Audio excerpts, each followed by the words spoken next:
After peaking at 100,000 players, on release, the player count of Highguard plunged over 90%, not to mention the barrage of negative reviews on Steam. So what's really going on with Highguard? Get ready in there, we're coming in!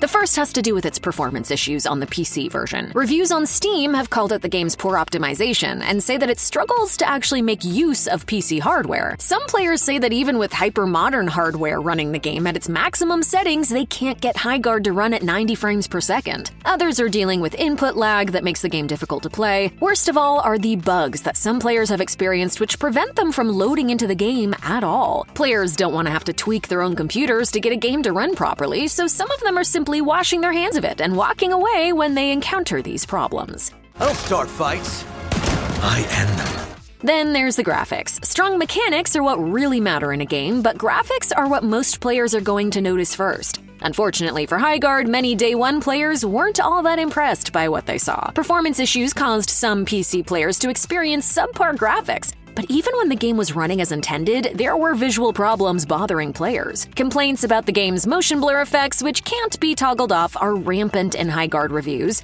Gamers almost universally agree that the blur is too strong and makes the entire game look fuzzy and out of focus. But players aren't just bothered by minor effects like motion blur. Plenty of them just didn't like the game's approach to graphics at all. One Xbox player wrote in a review that their Highguard experience felt like they were playing Black Desert back in 2022. Other players have attacked the game's overall fantasy sci-fi art direction, and they didn't mince words. Comparing it to other free-to-play shooters like Apex Legends, one Redditor wrote, "The game's art direction is a travesty and nowhere near its competition's level. Underwhelming graphics and visuals are one thing, and as far as bugs and performance problems go, developers can repair these with relative ease. The core game mechanics, however, are more difficult to fix. To its credit, Highguard tries to remix mechanics from other popular free-to-play titles and has a unique approach. The game has resource gathering and mount mechanics like 2024 surprise hit Pal World, but it also mixes in hero shooter mechanics and Apex Legends-style gunplay in its 3 vs 3 raid mode gameplay. But for some players, the remix approach falls entirely flat.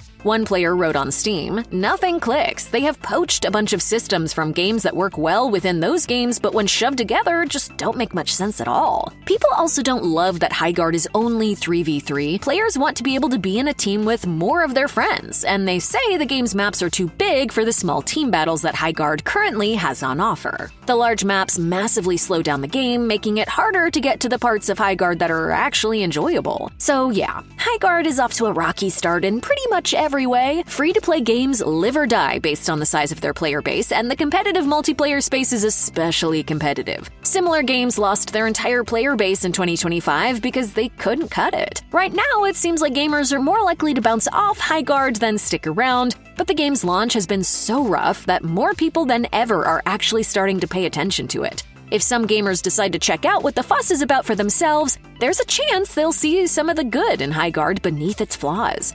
Let's mount up and soar to victory. Major reviewers have been somewhat impressed. Polygon praised the game, and in its pre-release review, IGN said that the game has, quote, "polished gunplay, a compelling roster of characters, and a trailblazing game mode that serves as its killer feature." A number of regular players have been enjoying Highguard too. While many are bothered by the small team size, they're finding the actual combat in the game to be pretty fun. Players have also praised the gunplay in Highguard and really enjoy the mount system. One Redditor wrote, "You can ride a bear into battle. Don't know about y'all, but that's a selling point for me." Wildlight Entertainment has revealed a detailed roadmap for the game's future, and if the studio addresses some of the concerns players have expressed, Highguard might be able to find its footing.